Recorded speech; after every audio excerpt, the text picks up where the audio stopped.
man. Welcome to Crow 777 Radio. This is probably going to stand in as 209.5. It's really late at night. We're pushing midnight. Been a full day, kind of tired. Jason's with me, but he's night owl, so it's in his favor. Welcome, Jason. Well, something I don't get to say too often to you. Good evening, Crow. It's way past evening. So it's been a heck of a day. About 2 weeks ago, I told Jason that something was going to happen on Easter or very close to Easter. And I'm not going to get into how I knew, but it's from all the advertising that comes off that black box people like to call TV. And the encoded messaging, of course, was around the hunt, using the Easter egg hunt to mask the real intent. And I'm not going to get into it because people who can't even see with glasses will just glaze over and roll their eyes. So there's no point to it. But I told Jason 2 weeks ago. Today, there was, what is this? It sounds like a declaration of war. And before Jason reads it, I'll state that I have tweeted the Attorney General of the United States and asked him to clarify his statements because it sounds like a declaration of war against the American people. And I simply asked, is this true or am I in error when you start referencing 9/11 and Pearl Harbor to do with this so-called pandemic? But why don't you go ahead and read the statement from our Attorney General, who incidentally is a high-ranking Scottish Rites Freemason. This is going to be our Pearl Harbor moment, our 9/11 moment. Only it's not going to be localized. It's going to be happening all over the country. And I want America to understand that. My jaw dropped. It's like, how am I the only person reading this and not firing off messages for this kind of provocative statement to be clarified? How in the hell do you put together Pearl Harbor and 9/11 with a supposed contagion? And by the way, how can you say this is all coming next week? Does contagion that we're faking like is real here have a clock that lets you know that exactly next week on Easter is going to be our Pearl Harbor moment, our 9/11 moment? Just to be clear, the Surgeon General has not deigned to get back to me on my question, which is a simple 2 sentences. But in the same way that I knew 2 weeks ago that Easter was going to be a big deal and it had to do with the hunt, I will tell you the following, which anyone can look at. Language matters, words have meaning. If you look up the word pearl, you'll find out that the etymology talks about irritants, of course. You've got to do these things. The ontology and topology of all these things always have meaning, but I'm going to get to the point. If you're going to combine the idea of Pearl Harbor with what's going on now, there must be a reason. So I did some looking. Did you know that on Pearl Harbor Day, which was December 741, I think, martial law was declared? I kid you not. I've never heard that in my life. And until I read it, I didn't know. So then I started thinking, well, we've been seeing all the Apollo Artemis. Those are twins for people who don't know. And you would better know Artemis these days as Diana, although NASA still likes the Artemis usage. Those two supposed goddess, they're twins. Apollo and Diana, or Apollo and Artemis. Apollo associates with the sun, or the day of the sun, or Sunday, and of course, Diana with the moon. So I started to put it all together and realized, are we all about to experience some hell-bent thing from the new kind of crazy that's taken over? Here's the logic in it. Easter is always marked by the first full moon after the spring equinox and then pulled to the nearest day of the sun. To do it, you need a solely lunar or a lunar solely, however the heck they say it, calendar. In other words, we like to use the sun for everything, but you can't quite do it here. You need the moon. So you get this other calendar that combines the two, the idea of Apollo, the idea of Diana. Now, one of the things Diana is the goddess of is the hunt, of course. We've seen this used before.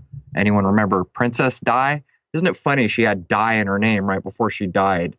But to get back to the main point here, when I began to take it apart, I realized we've seen these things before. And by the way, if we're looking at this big pandemic that somehow they can look a week out and know that every single part of the United States, as he informs us, is about to experience Pearl Harbor and 9/11, two false events, which we've outlined very well. Does everyone see where I'm going? I'm sorry, I'm kind of wandering here, but I don't usually record at midnight. So Jason started looking at things, and we came up with the Insurrection Act. And you want to jump in here at all? Well, I'm just confirming what you had mentioned before, that our Surgeon General is a 33rd degree Freemason of the Scottish Rite, which it looks like I just did. Yeah, of course he is, because only special people hold positions like that. No, he is a 32nd, I think. Yeah. I guess he's got some homework to do yet. Maybe this little endeavor will get him that last little step. I don't know. So there's a thing called the Insurrection Act.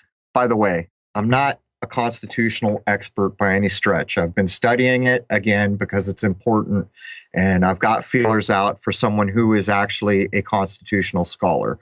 So if I make minor or major mistakes here, don't worry, we're going to be finding a real scholar to go back at these things. But what happened with the Insurrection Act that Jason dug up is pretty interesting. It got modified in 2007. And I'm looking for the language here. Get this. In 2007, the Insurrection Act, which basically allows, am I going to mess this up, Jason? Some form of martial law to be employed, kind of. It's acts that allow military troops within the United States to put down lawlessness, insurrection, and rebellion. But get this. In 2007, the language and the original wording of the act said that these criteria had to be met. Military force could be applied for an insurrection, a domestic violence, unlawful combination, or conspiracy. In 2007, they change it. Now, what needs to happen for this to happen is a natural disaster, an epidemic, hint, hint, hint, or other public health emergency, terrorist attack or incident, or other condition. So it looks like it was tailor-made, but then they obscure it because it looks like in 2008 it was repealed again, or they repealed a repeal. It's not clear to me. So we went and looked up the act, and in fact, this epidemic and serious public health emergency was inserted in. Now to get back to the point, when they launched martial law on Pearl Harbor Day, it was the day of the sun, Sunday. Next Easter will be the day of the sun, Sunday. And we should include here, Jason, the other thing that you found. People might not be aware of this. The Red Lake Band of Chippewa Indians. Executive order. Please take notice that medical martial law will be in effect on the Red Lake Reservation effective Friday, April 3, 2020 at 5 p.m. That's 2 days ago as of the time of this recording. It seems that the tribal council declared its own medical martial law there. Now, we dug into the difference between medical martial law and martial law, and this is another problem and why we're seeking someone who understands these things better than I do, particularly the Constitution. I can't find a basis for something specifically called medical martial law, but to be fair, I only gave it about 30 minutes. Did we drop the ball on anything there, Jason? I don't think so, but we do want to get into some of these amended wordings on the Insurrection Act, that it now has a bit of a different and expanded statement to it. Right, which is what I tried to, maybe I blew it there. The original wording had the cause that would have to happen for military to be brought in for law enforcement. These were the things that needed to be in the original: insurrection, domestic violence, unlawful combination, or conspiracy. So they amend this in, I don't know, it's either 06 or 07, and they change what launches the ability for military police state to natural disaster, epidemic, that's pretty specific, or other serious health emergency, that's pretty specific, terrorist attack or incident or other condition. And then it starts talking about it also has to be violence has occurred to the extent that the constituted authorities of the state, not the feds, or the possession, which I assume talks about Puerto Rico or Guam or possessions, are incapable of maintaining order. Is that the part you thought I dropped? Right. We want to make sure we get that on there. We also want to mention 10 U.S. Code subsection 252, use of militia and armed forces to enforce federal authority. Whenever the president considers that unlawful obstructions, combinations, or assemblages, or rebellion against the authority of the United States make it impracticable to enforce the laws of the United States in any state by the ordinary course of judicial proceedings, he may call into federal service such of the militia of any state and use such of the armed forces as he considers necessary to enforce those laws or to suppress the rebellion. And again, it's not clear because it looks like some of that stuff got repealed because of the old state versus federal thing. But again, I'm not a constitutional scholar, but I don't think it takes a genius. It's not even like they're trying to act like there's a constitution. And when I get the constitutional expert in here, we'll address some of these things in a meaningful way instead of me faking like I know more than I do. But the long and short of it is, read the statement one more time from our 32nd degree Surgeon General, would you? This is going to be our Pearl Harbor moment, our 9/11 moment. Only it's not going to be localized. It's going to be happening all over the country. And I want America to understand that. And I want America to understand that. I mean, this is the most provocative language I think I've ever seen. And that's what prompted me to tweet this office and ask them, why does this sound like a declaration of war against the American people? And I further asked, am I wrong in surmising your intent here? I don't expect we'll get anything, but could it be that this Easter will not be about hunting eggs, that some other kind of hunt will be going on? I don't know for sure, but there's a new level of crazy, and it is crazy. Even if everything the media had told us was true, if we just acted like it was all true, there is not enough death, sickness, or any other damn thing in this world to merit closing the economy of the world. Clearly, something else is going on here. I don't think it's hard to deduce what's going on here. There's a grab going on. Think of all the people right now that are listening to this that haven't had a paycheck in what, something like 3 weeks, Jason? Something like that, yeah. I think they declared it on March 11 was the actual declaration from the CDC or wherever the hell it came from. But, you know, we're up to the 5th of April. There's people that have gone weeks now without paychecks. There are people out there who are probably wondering, how am I going to make my house payment? How am I going to make my rent? There are almost certainly people out there with a refrigerator that needs food, and they're wondering, how am I going to get food in my refrigerator? It's almost like the act to stop this supposed danger is what's caused the most problem in our world, to be obvious and blunt about it. So by the time another week goes by, a week from today, and we are standing on Easter's door, what's it going to be like for people then who've gone many weeks now without a paycheck, maybe without food? Do you see what's queuing up here? And, you know, I feel obligated, we both did, to put these observations on the record. But at the same time, you're always thinking, what if I'm completely wrong? What if I'm completely out in left field here? And so what I do is I boil it down. Is it possible? I think it's possible. If it's possible, I'll mention it. And in this case, if I'm wrong, thank God if I am wrong. But it feels to me like when the Surgeon General stands up and makes almost what comes off as a threat, the last line, and I want America to understand that. And I'm sorry, we're talking about a supposed cold or a flu, and you're going to invoke Pearl Harbor and 9/11, two known false events. And we know that martial law was declared on Pearl Harbor on the day of the sun. I'm just saying, man, I hope that I look silly. I really do, because this would be a time when it would be a good deal to look silly. But I don't think I'm wrong, Jason. What do you think?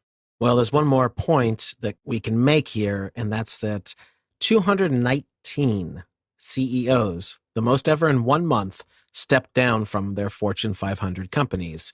This just happened in February.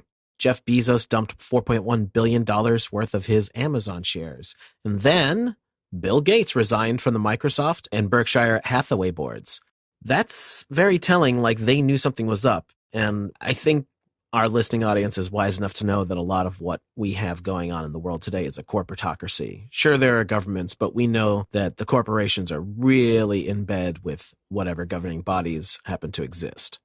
Which actually makes everything unconstitutional, because what I do know is most of the things in the Constitution deal with a country and treaties with other countries, and corporations.